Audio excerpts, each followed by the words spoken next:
Hello. Our story begins on Cloud City. Luke Skywalker was running around through the halls looking for his friends. He had visions of them in pain and he was here to save them. Some might say he was so much like his father. Luke walked through a door, cutting him off from R2 who had been trailing behind him this entire time.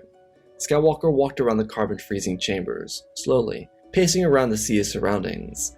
As he got close to the freezing chamber itself, a booming voice echoed out, calling him young Skywalker, and telling him that the Force was with him, but he was not a Jedi yet. Luke looked over to see Vader's silhouette facing him. The young Jedi walked forward, grabbing his lightsaber off of his belt. Before he ignited it, he remembered what brought him here. He was looking for his friends. Why should he engage Vader? And then this line of thought brought him back to the cave on Dagobah, the one where he had his vision, the one in which his face was inside of Vader's mask. Luke thought for a moment. Obi-Wan and Yoda never made a mention of it, but he figured he should ask, and so he did. Luke asked Vader who he was. The Sith Lord knew the answer. He was Luke's father, but he couldn't really open with that, could he? Plus, the Anakin side of Vader always loved the flair for the dramatics. He called himself the Dark Lord of the Sith. Luke felt his finger hover over the ignition switch, and so he asked if that's what laid inside the mask. Vader raised his lightsaber, telling Luke that all that lay behind the mask was nothing. The sudden change in Vader's tone was confusing to Luke, but he ignited his lightsaber. His short training on Dagobah would have to do him well. Hopefully he could defend himself from this towering monster. But within a few strikes, Luke was on the ground, before getting back up and being pushed into the carbon freezing chambers. Luke was able to impress his father by jumping out of the chambers and holding onto some pieces above them. He jumped down and engaged with Vader once more before kicking Vader in the abdomen and throwing him from the overlook. Luke looked down and thought about chasing after, but surely that'd be a mistake. He stopped, thinking to what Yoda told him before leaving. Patience. Surely that had to help here. Maybe if he was patient, he could win this battle. Luke was trying to both chase the fight, but also be a Jedi. It was so hard and confusing to hold on to oneself before an engagement. The pure adrenaline alone was intoxicating, but Luke held his composure, closing his eyes for a moment before leaping down into the darkness. He trusted his instincts as he walked from the carbon freezing chambers to a separate corridor. When he entered the hall, he looked around his sides. He knew Vader was here somewhere, so Luke called out to him again, asking who he really was, telling him that there was something beneath that mask. Luke wanted to know who he used to be. Vader lunged out a little too early, swinging into nothingness. Luke realized there was something more here. Vader was so charismatic and calm before he started asking these questions. Luke could see the unhinged nature behind each of the Dark Lord's swings, and so he matched the energy. He gave himself room to avoid these strikes, blocking where he could. Luke asked who the Jedi used to be, and what happened to that Jedi. As the word Jedi left Luke's mouth, Vader swung down with a massive swing, throwing Luke from his feet. He slammed into the ground and his lightsaber flung across it. He pressed his elbows to the ground and backpedaled. Vader pointed his blade down and told the boy that there'd be no more questions. Luke looked at the lightsaber. A profound sense of courage came across his face. Vader had seen the same look in very few faces across the years. Seer, Ezra, Ahsoka. He told Luke that he'd be coming with him to visit the Emperor. Young Skywalker didn't like the idea of that, so he kicked his foot forward, throwing Vader's hand into the wall before using the Force to pull his lightsaber into his hands. Vader looked over to Luke, who got to his feet as he demanded answers, but Vader didn't want to give them. Their duel commenced again. It was slow, and it moved across the corridors. Luke could tell that something changed, so he persisted further. Vader was getting tired of these questions, but was breaking through his own armor. Each series of questions demanded new answers, all of which could ignite the flame of a true father-son relationship. And then Luke swung his blade, bashing Vader's lightsaber up, and he almost swung, but he didn't. Luke looked at Vader, who was so lost in the questions his son had been bashing him with, and looked down and saw the blue lightsaber in front of his chest. Luke held it there, and then the two of them looked to each other, as Luke breathed heavily, telling his father that he had a vision on Dagobah. They fought, and he cut his mask from his face, but when the mask opened up, he saw his own face. Luke then stopped, looking at his lightsaber and then Vader's expressionless gaze. He asked Vader if he should know him. Vader's lightsaber deignited, and he looked at his son. Luke didn't know what to do. It felt like a trap. Vader's voice sounded frustrated and weak. He told Luke that he should know him, because whatever the Jedi had told him, it wasn't true. Luke stepped back as Vader told him that he was his father. A wave of shock ran down his body. Pain could be felt coursing out of his heart as he looked at who and what he could become. Vader put his lightsaber on his hilt, and he told Luke that he could join him. They could be father and son. They could make things they wanted them to be. They could overthrow the Emperor together. It could be a way to get to know each other and form a bond. Luke's face was filled with disgust. He told his father that if he really was Anakin Skywalker, then the actions he wanted to take weren't who he wanted to be. Luke continued and suggested that if all Anakin Skywalker was pain and suffering, then Luke no longer wanted to hold that name. Vader felt a shock of pain when the words came out of his son's mouth. He tried to plead that his son not forgo his name, but Luke wanted no part of it. He told the Sith Lord that if he wanted to continue being so evil, then he didn't want him to be his father. Luke looked up with so much shame. He didn't really have the words to articulate how he felt or understand what it meant. There was so much for him to process ever since Vader told him the truth about who Anakin Skywalker was. Luke looked away and extinguished his blade, telling Vader that he was sorry for whatever burden causes to him, but it wasn't a burden he would like to share in. Luke's heart was with the rebellion, with the Jedi, and with the people who were oppressed by the Empire. Luke looked down again, and then back to his father, telling him that he was hoping someone so close to him in blood could at least understand that. He could see this was going nowhere and turned, preparing to chase after his friends and save them, like he had come here to do. But before he did that, Vader stopped him. He told Luke that he lost him once before, he wasn't willing to lose him again. Luke turned all the way around and asked with a little hope in his voice that Vader might not be so evil. But Vader's expression, despite not changing, didn't give Luke a feeling that his father would ever cave. Vader told Luke that he couldn't go with them. He wouldn't ever be able to be a hero. Those days had come and gone, but what he could do is help. If his son was truly adamant that the Alliance was where his loyalties lay, then perhaps that was a better choice than serving someone who lied.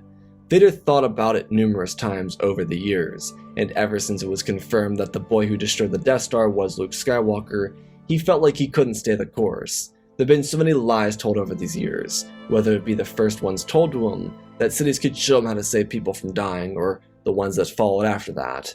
Vader knew that Palpatine hid so much from him, and in an effort to make right of his wrongs, he told his son that he would like a chance to make it up to him. As he realized, within this moment, the entire reason his son was fighting the Empire was because of him. The burden of his own life became the burden of his son's, and that was something Anakin, as a father, could not live with. He allowed the struggles of a 22-year-old Anakin Skywalker become the struggles of a 22-year-old Luke Skywalker. That wasn't right, and it only went to show that Anakin's decisions impacted his son more than 2 decades after they started. What was he doing? He'd spent so much time as Darth Vader that he'd forgotten what it was like to think for himself. Perhaps that was the best way to describe it. Luke was watching the millions of thoughts run through Vader's mind. It was challenging to see his father seemingly struggle. Luke obviously in this moment wasn't going to just forgive his father for everything he did, but if there was a trace of Anakin left, then why not save him? Luke asked Vader what they were going to do, and Vader told his son that he and his friends were going to leave. If the Alliance was to win this war, it would be without him. Luke didn't understand, and Anakin told his son that he would have to trust him. It'd be difficult, but he was the Emperor's right-hand man. He could inform the rebellion about everything they needed to know to win. Luke rubbed his head. This didn't seem feasible. In his opinion, it seemed like Vader was trying to set the Alliance up for failure. Anakin thought for a moment, trying to consider how they would go about dealing with this. Luke asked his father how he'd be able to help if he didn't come with them. Vader thought of Ahsoka's old frequency, and the one that at one point was used by Agent Kallus. He could use a code name, one that could inform the Alliance about Imperial movements. The only issue is that ever since the Battle of Atalon and Lothal, the Empire cracked down on codes and communications going outside the Empire. He needed to figure out how to give Luke an in. The Empire constantly updated their frequencies and even their chain codes. Sometimes it was even as quick as a system cycle. Vader told his son that to take down the Empire, they needed someone who could inform them of everything they needed to know. He wouldn't be able to do that with the Alliance, who by the way, hated him. Vader was still unsure about all of this, and Luke could sense that, so he stepped forward, asking his father if he had the strength to resist the darkness. Vader looked down, and without missing a beat, he told Luke that if it was for him, he would have the strength to take down the entire Empire with his bare hands. Vader handed Luke a communication device and told him to not respond to it, and to not even ever turn it on. an astromech would be able to dissect it, and it would give him all the information inside of it. If Luke turned it on, it could expose everything. Luke smiled, thanked his father, and started to walk away. He turned back, telling his dad to have the Force be with him. Vader stood there in silence. The last time that was said to him, he was watching his master run off to defeat General Grievous. He was so young when he last heard those words spoken to him. Luke sped off, hoping to catch up with Leia, Han, and Chewie. Vader inversely would request his shuttle and inform the TIEs currently chasing down the Falcon that they got what they came for. Vader would obviously have to play a little dumb with Palpatine, so he'd kill a couple dozen stormtroopers and then blame it on Luke. Eventually, both father and son would evacuate Bespin, as the heroes of the rebellion began pre-planning for getting into Jabba's palace to find Han Solo. Lando Calrissian was going to help, feeling terrible about how things went down with Han and everything. Luckily, Luke wasn't hurt by the event. Instead, what happened was the waiting game that transpired over the following few months. Vader was actually about to send some coordinates to Luke, but he was dragged somewhere else. He found the Exegol and the beginning of the Final Order there. When he eventually returned from the hidden Sith world, he sent Luke some coordinates. Vader set up everything he needed inside of a decommissioned Imperial shuttle. He was able to get it working again and tinkered with it, giving it a system structure and almost a system instruction. Regardless, Vader stashed hard drives worth of information inside of it. He gave everything he could to the Alliance, and then he made something specifically for his son to look at. When R2 deciphered the coordinates, the Alliance sent General Syndulla with Luke and Leia to pick it up. She was probably the best pilot in the Alliance, so if it was a trap, they'd be safe. Also, the Ghost would be the best ship at picking up whatever the Empire may have left for them.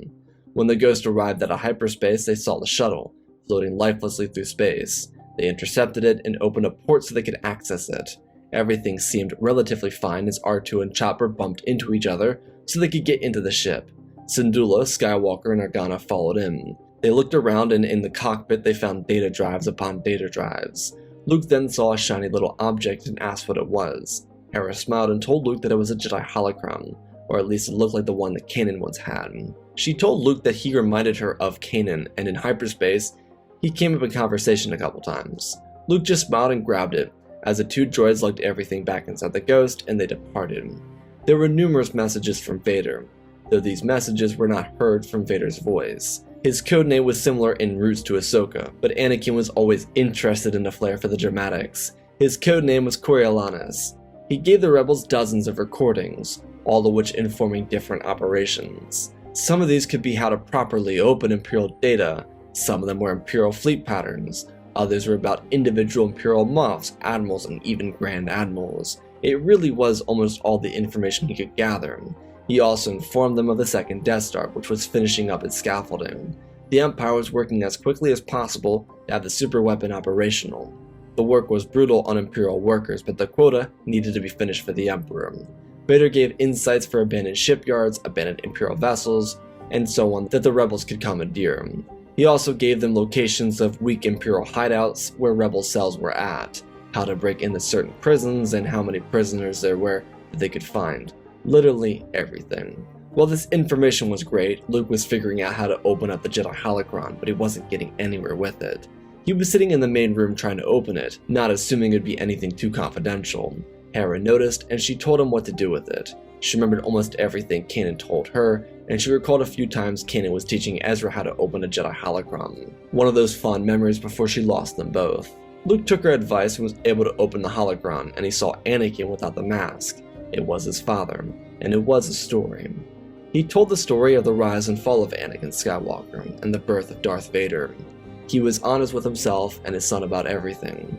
It wasn't easy to hear, but he also told Luke that he wanted Luke to have this story, so he wouldn't ever undo himself. Anakin still wasn't sure what his lesson was, and perhaps that'd be his greatest challenge if he survived the war with the Empire. But he wanted Luke to remember one thing: never lose the light. It was so much greater than anything the dark side could ever offer. Part of Luke was upset, not at his father, but upset that Obi-Wan and Yoda never told him the truth.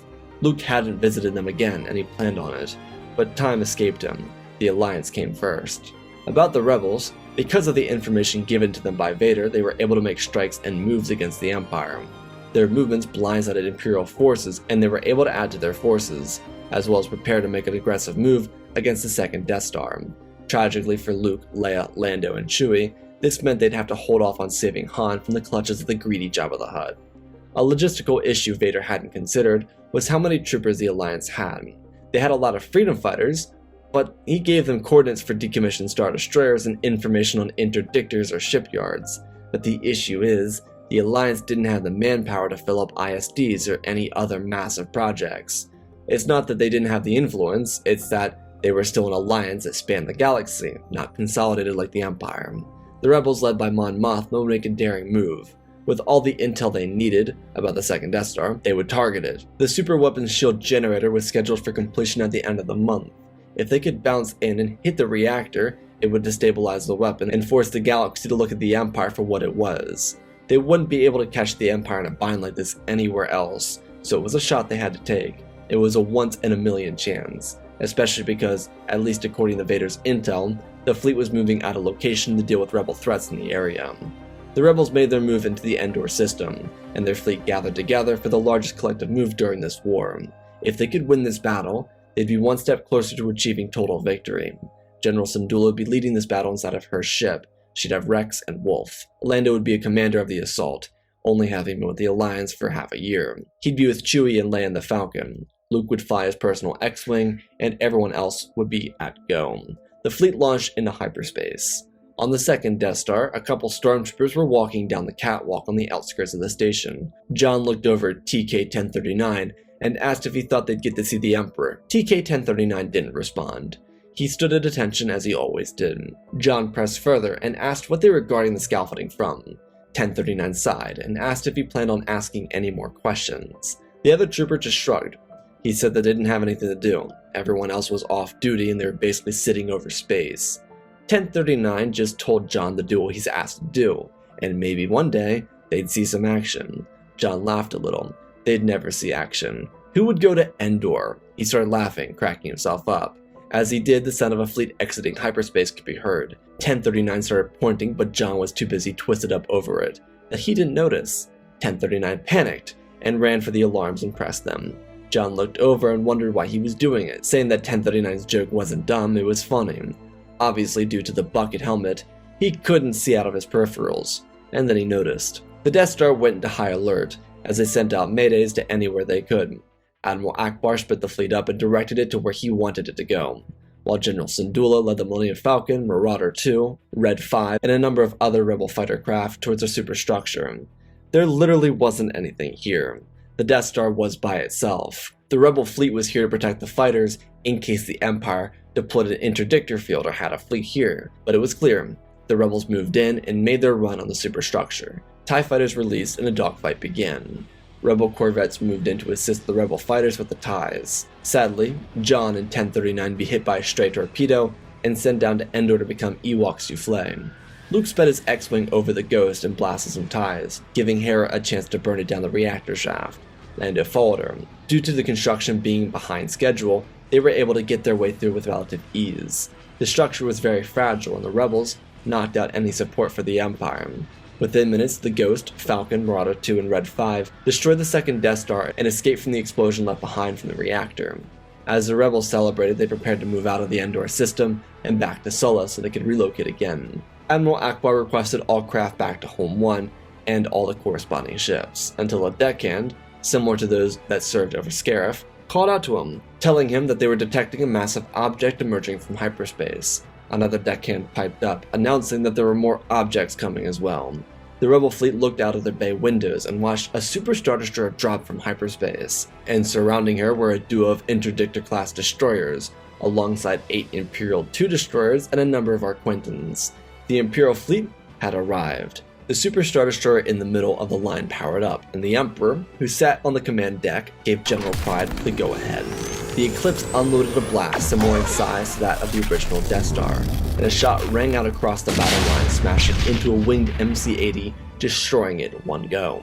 Sidious smiled sinisterly, and then told General Pryde to power up the weapon and move the fleet into position to defend the capital ship. The Alliance panicked as Admiral Akbar redirected the fleet into position. He knew they wouldn't win this without attacking that super ship. General Syndulla pulled the Ghost back around and gave out orders. This battle was starting to eerily feel like the loss of Chopper Base on a Talon, but General Syndulla wasn't about to repeat history again. The rebels were so upset. Coriolanus had lied to him. The intel was wrong. Sadly, it wasn't though. Vader had all the correct intel. But at some point, Sidious realized his apprentice was lying. So Sidious set up a trap, knowing that the bait of an unfinished Death Star would be enough to pull them in. Palpatine sacrificed about 30,000 workers just to trap the Alliance. There was a fake reactor and everything. The reason the Death Star was so incomplete is because the real monster was the Eclipse. Palpatine's engineers on Exegol cracked the code regarding the super cannon on a spaceship. They were just trying to miniaturize it for the Zionist-class Star Destroyers. Luckily, Palpatine wanted his own Super Star Destroyer, and they sent all the tech to the Kuat drive yards. All the resources that were meant to go to Endor went to Kuat, and then the Eclipse was built. Truly a masterful plan by the Dark Lord of the Sith.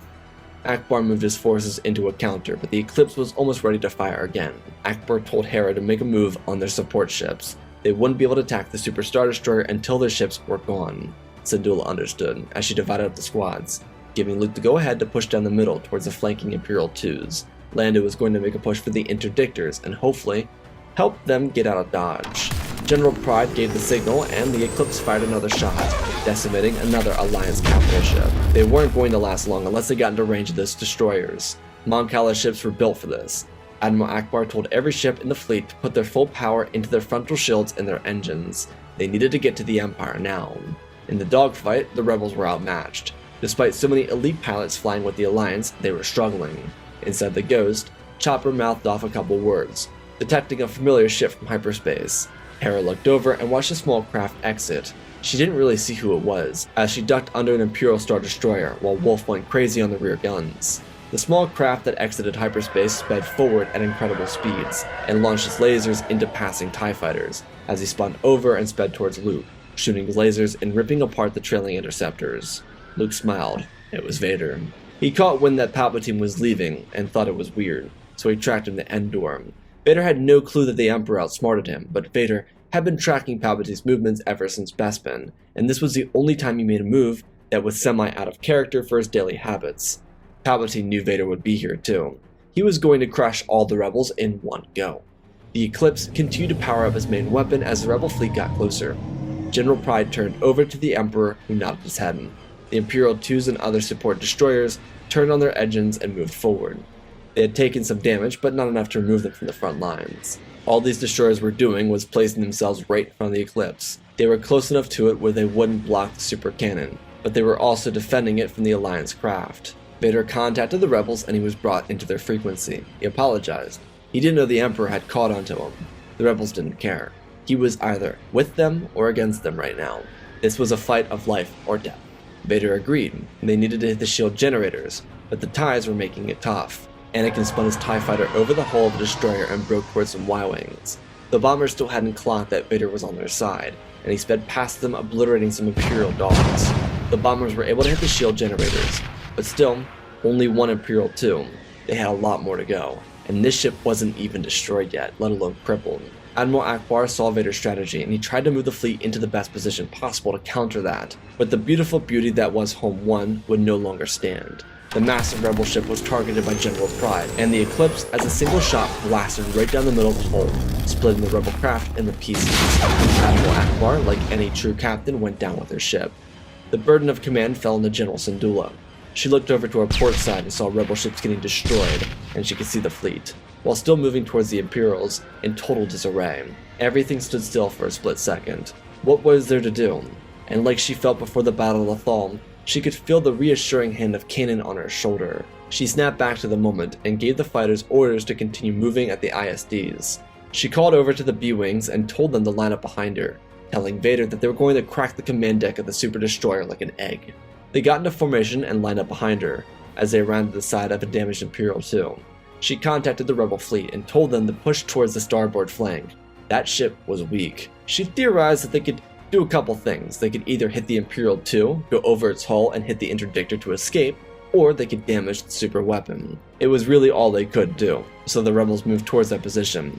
The Ghost, the B-Wings, and Vader lined up, speeding down the middle and across the massive cannon of the super weapon. They each blasted the edge of the cannon, but it was protected by shields. The fighters moved along the flank, and Hera told all the B-Wings to spread out, flank her like the wings on a bird, and they did. Vader lined up right below her, and she gave them all the order to fire their cannons.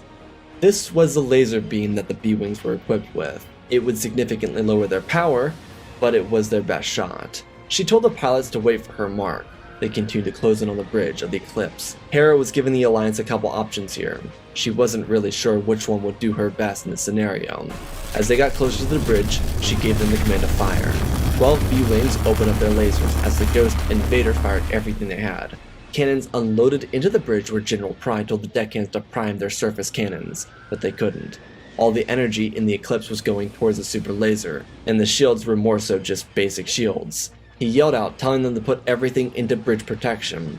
Palpatine grabbed the edge of his throne and watched the red beaming of lasers encircle the bridge, and then a torpedo dropped out of the Ghost, one with writing inscribed on the side. Sabine made a little art of Chopper, and next to it said, "One sick mother." The entire bridge exploded when Chopper's torpedo smashed into it. The rebels dispersed under Hera's command, as the B-Wings moved all their power to the shields and engines so they could recharge their blasters. Hera and Vader moved to cover both halves of the wing. The explosion of the bridge spread out across the Imperial Superstar Destroyer. Vader radioed over and told the fighters to get out of range of the super ship. The kyber crystals on the inside of the vessel would go nuclear, and if they were close, they'd be hit with a blast. Rebel ships darted away from the Imperial fleet as Hera relayed Vader's orders to the fleet, which they followed, by spreading out and opening fire on the Imperial capital ships, which were beginning to unload their heavy cannons towards the Rebel fleet. The Eclipse shattered down the middle and debris was sent across the Imperial lines, crushing the Imperial twos and all their support. It was a magnificent explosion, and the rebels knew they had won. Vader informed them that he would send them more messages to their frequency, before darting away from the Endor system and jumping to hyperspace. The rebel fleet, on the other hand, regrouped and launched away. What followed was chaos. The death of the Emperor and the destruction of his personal fleet was a huge loss for the Empire. While the Empire was incredibly large, Vader was still seen with the respect and the hierarchy as he had been seen with before Endor, because no one knew he was there or that he contributed to Siddious' downfall. Palpatine didn't tell anyone about his treachery because he figured he'd be able to laugh at Vader as he failed over Endor. Obviously, that didn't happen. Vader did everything he could to set up the Empire to fail. One of these plans included sending a Super Star Destroyer to Exegol to destroy a cultist of Sith trying to pose as Sidious. This destruction would forever annihilate the Sith and the Final Order. As for individuals trying to gather together a Shadow Council, Vader was a part of it. He continued doing his little broadcasts as Coriolanus, but he was also very focused on building a regime loyal to him so he could destroy it. Vader understood what the mask meant. He understood that to save the galaxy from the Empire, they needed someone to hate. They needed a villain, one that could fill the shoes of Palpatine, and he could be that villain, the one the galaxy could relentlessly hunt for years. But that wouldn't ever be a concern for Anakin. He would set the Empire up for failure at Jakku, and the Shadow Council would crumble to their knees when Vader gathered them up for a final standing as the Alliance, one that would see all of them dying in the death of Darth Vader. Anakin Skywalker, on the other hand, would be well alive, and he would be with his son, and he would also learn of his daughter. The thing is, Anakin knew the galaxy would never accept him again, and he was okay with that. He didn't need to be a hero like he was during the Clone Wars. He just needed to be a good father to 2 children he neglected for 23 years. Also, he had a lot of making up to do for letting Tarkin blow Alderaan into an asteroid belt. While Anakin wouldn't ever be in the public eye again, he would be instrumental in Luke's instruction going forward. There was a reason Anakin never got this attention. Firstly, he didn't want it. Secondly, how exactly was the New Republic supposed to explain to the public that Vader was a secret operative that served with the Empire loyal for 22 years and then aided the destruction of said empire? Just a bit much to explain to the public without a message being misconstrued. Anakin would go with Luke to Dagobah where they'd visit Yoda before his death. It'd be a little bit bittersweet. Yoda would have some peace knowing that the Force was brought to balance. There would be a conversation between Obi-Wan and Anakin on Dagobah before they would begin the next leg of their journey. 2 decades later, Anakin would sit perched up on a hill, looking down over a Jedi Order his son had built. He looked down and watched his grandson walk out of the Jedi Temple while looking up at Luke and Leia. Han walked up the hill and sat down in front of Anakin. The two of them always had great banter, and even though they couldn't express everything they wanted to, they knew what the other was thinking. This was the life. The Empire and the Sith were gone. The Jedi were reborn, and after all these years, Anakin finally got his happy little family. And that, my friends, is our story. Again, special thanks to all of our patrons: Benjamin Wells, Jango Fett Clone, Nick5098, INTJ Recluse, Ben Ingram, The Big Red Pure Mark, Diamond Constant, Darth Nemesis, Lord Tibbs, CC2024, Gallivant Gaming, Tristan Mandalore, Sir William 1767, Darth Revan, Granddaddy Bane, Laliant Sky Guy, Penguin, Cullen Rooney, Shark Midori, RJ38, Nick, Michael Erlanger, The Last Jedi, Apollo, Weewu670, Annika Stank Runner, CT7567, Toaster Oven, Oz of Oz, Darth Knox, The Eternal Padawan, Joshua Tem, Johnny DeGuin, Santa Skeleton, Jedi Sloth, Mr. Yeet Gamer, Lord Calig, Yanley66, Mammoth Studios, Anakin003, Lord Draken, Fordo's Legacy Star Wars, Airbus, Rex the Wolf, Main 3 First Names, Darksaint46, Baron Joshua, and Lord Deadwing for supporting the channel.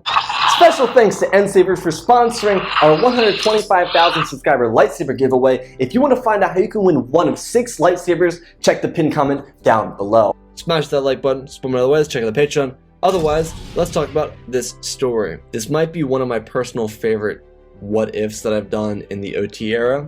I think the big challenge was how Luke would be able to convince Vader to turn on Bespin, but I think the only way he could do that was through the questioning, through the consistent barraging. As for the fight on Endor, I wanted that one to be like super back and forth, like you didn't know who was going to win, and one of my favorite space battles I've written. I really hope you guys enjoyed that space battle. Anyways, I hope you all enjoyed. I love you all, spread the love, and always, my friends, may the Force be with you.